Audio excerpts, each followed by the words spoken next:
जय हिंद दोस्तों आज हम जो है ये जो ऑक्सिलरी वर्ब होता है इसका हम प्रयोग सीखने जा रहे हैं। हैव का प्रयोग दो जगह पे होता है। एक तो जहाँ पे परफेक्ट टेंस होते हैं वहाँ पे तो हम हैव का प्रयोग पहले ही बता चुके हैं, लेकिन यहाँ पर जो है ऑर्डिनरी वर्ब के रूप में यानी साधारण क्रिया के रूप में हैव का प्रयोग जो है कहाँ कहाँ पे होता है ये आज हम लोग सीखने जा रहे हैं।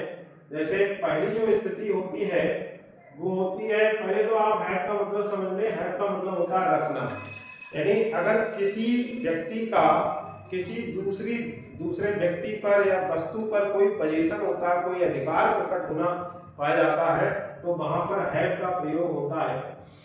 तो हैव प्रेजेंट टेंस में इसके जो फॉर्म होती है वो हैज और हैव होती है। पास्ट टेंस में हैव की जो फॉर्म है वो हैड होती है, और फ्यूचर टेंस में हैव की फॉर्म विल हैव और शैल हैव के रूप में हम प्रयोग करते हैं। आई के साथ और बी के साथ शैल हैव का प्रयोग करेंगे, बाकी सभी के साथ जितने भी सब्जेक्ट हैं उन सभी के साथ विल हैव का प्रयोग हम करने जा रहे हैं। पहली जो स्थिति होती है हैव की वो अधिकार प्रकट करने के लिए होता है, यानी अगर किसी एक व्यक्ति का दूसरे व्यक्ति पर या दूसरी वस्तु पर अधिकार प्रकट हो रहा हो तो वहां पर हम हैव का प्रयोग करते हैं। अधिकार प्रकट करने के लिए जो लास्ट में जो शब्द होते हैं तो वो ये हो सकते हैं रखता है, रखती है, रखते हैं, या तो ये शब्द होंगे या इस तरह का भाव प्रकट हो रहा होगा। जैसे उसके पास एक सुंदर गाय है तो यहाँ पर उसके पास लिखा हुआ है, यहाँ पे मैंने देखिए लिखा है कि कर्ता के निकट पास शब्द का प्रयोग हो। तो अगर कर्ता के निकट पास शब्द का प्रयोग है, जैसे उसके पास एक सुंदर गाय है तो यहाँ पर जो है उसके पास यानी उसका जो है सुंदर गाय पर अधिकार है। मेरे दो भाई हैं तो यहाँ पर मेरे दो भाई है, इसका मतलब यह है कि मेरा हमारे दो भाइयों पर अधिकार है। कल को यह धन मेरे पास होगा तो यानी मेरा अधिकार होगा।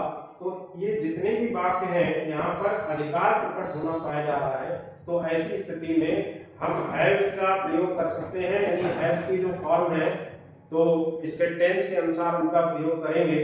तो जैसे यहाँ पर हम ये वाला जो है उसके पास एक सुंदर गाय है तो ये क्योंकि प्रेजेंट टेंस में है, उसके पास एक सुंदर गाय है तो ये प्रेजेंट टेंस में है लगा हुआ लास्ट में, तो इसलिए यहाँ पे हम हैज लगाने जा रहे हैं।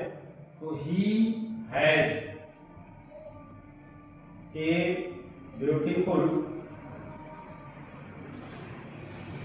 Cow, he has a beautiful cow. मेरे दो भाई है तो यहाँ पर देखिए ये भी प्रेजेंट टेंस का है तो यहाँ पर भी आई लगेगा, मेरे है आई लगेगा, आई के साथ हैव आएगा।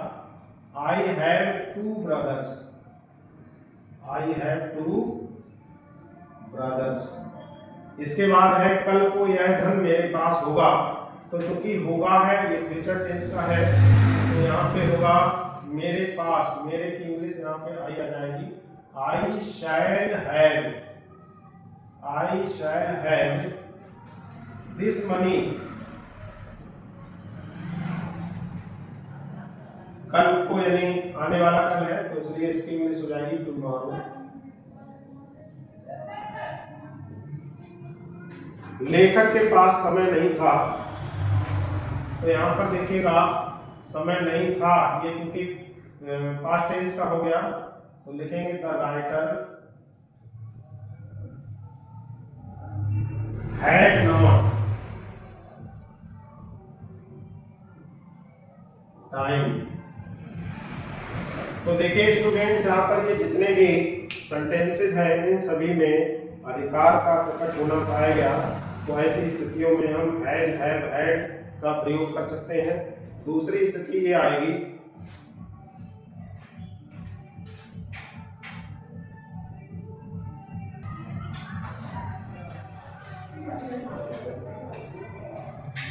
दूसरी स्थिति हैव की ये होगी कि अगर चाय पीना, नाश्ता करना, भोजन करना, स्नान करना, कोई अगर परेशानी उठाना या आनंद उठाना इस तरीके की बातें होती हैं तब भी हम इसी हैव का यूज करते हैं अकॉर्डिंग टू इट्स टेंस।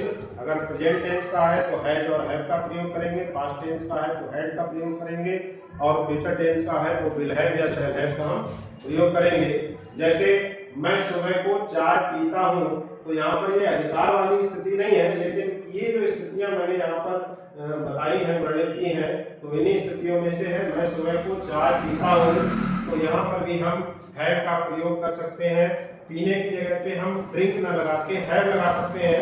मैं सुबह को चाय पीता हूँ, I have T in the morning, I have T in the morning. तो यहाँ पर देखिए स्टूडेंट्स, ये जो ड्रिंक है, ड्रिंक न लगा के हैव का यूज किया गया, ये थोड़ा एडवांस इंग्लिश में आ जाता है।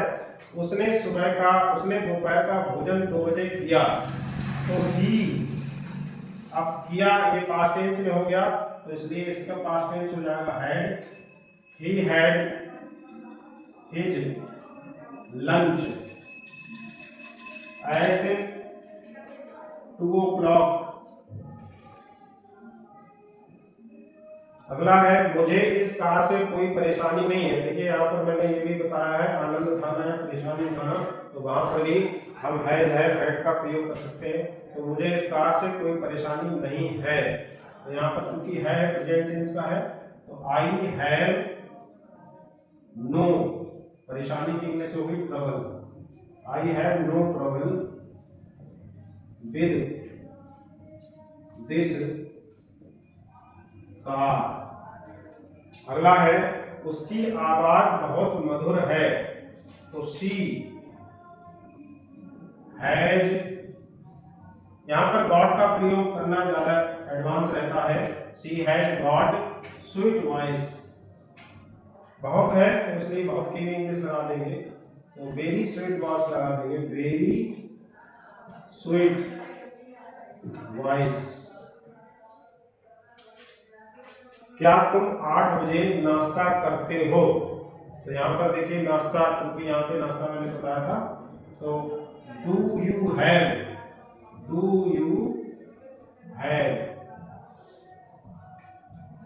योर ब्रेकफास्ट एट 8 बजे है, 8 o'clock।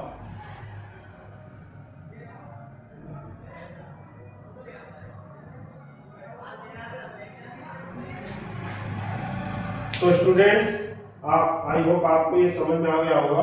एक सेंटेंस आपको बना के दिखाना है, जैसे इन लड़कों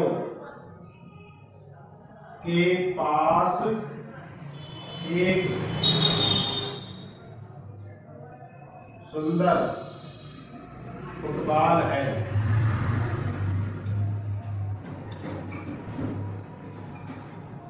तो स्टूडेंट्स, आपको इसका ट्रांसलेशन कमेंट में लिख के भेजना है। देखने के लिए बहुत बहुत धन्यवाद।